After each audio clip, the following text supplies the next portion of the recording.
welcome back to my channel. Today I wanted to share my experience with postpartum anxiety. This is something I still deal with on a day-to-day basis, and I just feel like it's not spoken about enough. My journey with anxiety started prior to having a baby, but definitely escalated once I had a baby, and different form of anxiety, I would say, once I had a baby. I mean, that newborn stage, everyone has that moment of like, oh my God, I have to stay awake and watch her sleep because I want to make sure she's breathing. I want to make sure the blanket doesn't go over her head. And that's how the anxiety starts, the small bits, because you now have another life, a little human to look after. But I feel like those types of anxiety are so normal. My big battle with anxiety started around the 6 to 8 week mark of her life. Usually around 6 weeks, everyone kind of leaves the house. The first 6 weeks, everyone's home recovering. After 6 weeks, everyone's like, yep, I can do this. Let's leave the house. I was not one of those people. I had mums in my mum's group that were like, yeah, we get out every day. We get out of the house. We go for walks. You know, we do it. And I just couldn't understand how they did it. I was one of those mums that would have so much anxiety about leaving the house. And I always wanted to leave the house. I always wanted to join activities and do things. But the anxiety of what if I took her out in public and she would scream and cry and I couldn't control her and everyone would look at me was just too much. It was a real battle with myself. And I remember speaking to my family and my psychologist, and they're like, well, what's the big deal? Like, so she cries. What's everyone going to do? Look at her? And I was like, yeah, I don't want people... I don't want that attention on me. I don't want people to look at me. I don't want people to judge me to being a bad mother because my baby won't stop crying. And at the time, we obviously didn't know that she was lip and tongue tied. So there were other issues as to why she was always crying. But that's where the anxiety stemmed from, because I would have a kid that was always so unhappy. And I was like, I can't do this alone. Like, if she starts having a meltdown in public, I'm going to have one with her. And my husband was so good with that. We would start going out small little visits to the shops or to Coles, and he would come along, and just in case I had a breakdown or she had a breakdown, he was there. And it was pretty much starting with small little shops with a support person, and then slowly I became capable to do it all by myself. In saying that, she definitely got better as a baby as she got older. So once her lip and tongue tie was fixed, she was a lot calmer. So the anxiety did settle because I was able to take her out and not worry about if she had to feed on the boob when I got there, not have to worry about, you know, is she going to scream in public and I can't figure out why she's screaming. So it definitely settled. I do remember a particular time, she would have been 8 weeks old, and my mum's group were going on a pram walk, and I was like, okay, I'm going to do this. And I was so scared. I'm like, how am I going to do this? I wanted to do it. I committed to doing it. I responded. I was like, yep, I'm coming.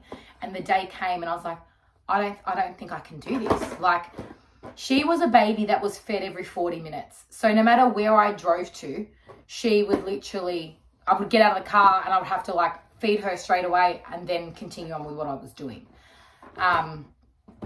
And this day, all us mums met up at the lake for a walk. And I was like, okay, I can do this. And I remember speaking to one mum and I was like, I'm so scared. Like, she's probably going to scream and cry. So I'm probably going to have to stop and pull over.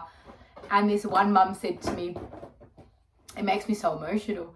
She's like, it's fine. If she cries, I'll sit down. You can feed her. I'll stop with you. It's all good. And I just thought, wow, there's so many good people out there, because obviously us mums had been speaking over Zoom, but none of us met in person. And just hearing someone that's like, it's all good. If she does cry, I'll stop with you. And I was like, wow, okay, I'm not alone. It was definitely a lot of anxiety to go out of my comfort zone, to go for a walk. And that day, funnily enough, she slept in the pram and didn't cry. But the anxiety of getting there to do that walk was just so much. And I just feel like mums need to support mums instead of tearing mums down. It's something where you don't actually know what someone's battling with or what someone's dealing with behind closed doors. And I feel like the anxiety is never spoken about enough. I should also say the things that did help me is when she started to improve with her lip and tongue tie and I started to gain a bit more confidence with leaving the house. I started to join more groups and more activities. And I feel like joining those activities and sharing that time with other mums or mums with older children or children with the same age definitely helps you. It helps you share your experiences, know that you're not alone. Some of them may have tips for you to do, like to get through certain leaps, to get through the anxiety. But if you are someone with anxiety like I am, the few things that definitely help me is walking every day. I go for a walk every day and I feel like it just starts my day right. It's something that I can clear my head with. Hopefully she sleeps in the pram. Sometimes she doesn't. But the walk is my number one thing, and just moving my body first thing in the morning really, really sets my day right. The other thing I also do, or I try to do, is a Wellness Wednesday. So my husband will take her when he gets home from work, and on a Wednesday I will literally wash my hair, shave my legs, do a facial. Just something where I get like a 2-hour block to just kind of focus on you and just to kind of decompress and just be solo for a little bit.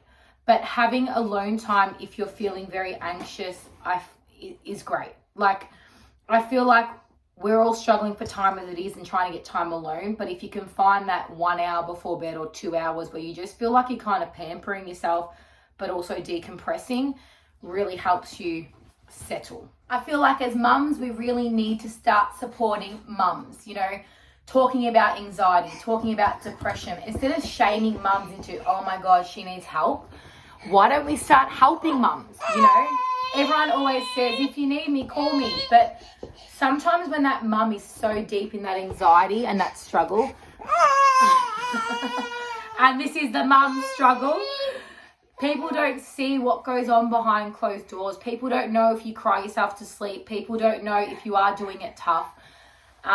Mum life is tough. Anxiety is tough. It is a constant battle, having to constantly remind yourself that you are worthy, that you're doing enough, you're doing a great job, and to take it one step at a time. You know, having a baby, there is so much you don't know. There is so much you don't see as now. But just taking it day by day, finding time for you, really trying to improve your mental health, which is what I am still trying to do with a screaming baby. Anyway, I thought I would share this today. It is quite an emotional topic for me because it is something I still deal with on a day-to-day basis. But it does get better as they get older. I feel like anxiety is something that will never probably leave my life. It's just something that I've got to learn to manage, and there'll be times where it's really heightened and times where it's not. Like now with her crying, it's been a challenging week, but we are hanging in there. But if you know someone that is struggling with anxiety, if you can see that they are anxious, sometimes just sending a message saying, you know, I am there with you is all they need to hear. You know, to know that you're not alone, to know that you're not the only one that's doing it tough, to know that you're not the only one that's stressing over how much they're sleeping is all you want to hear. But any mums out there that are struggling today, please have a Wellness Wednesday. Please find some time for you. And I'm sending so much love out to all of you. Anxiety is a crappy thing that we're dealing with, and unfortunately with mum life, it definitely brings it to the surface. Really hope that someone can resonate with what I've said today and maybe make that step to join a mum's group, to make the step to join a play group, and slowly you build your little community of mums, and that's your support network. Thanks for watching today's video. It was raw and real. And if you enjoyed hearing my story, please like, subscribe, leave me a comment down below. Sending so much love to you all.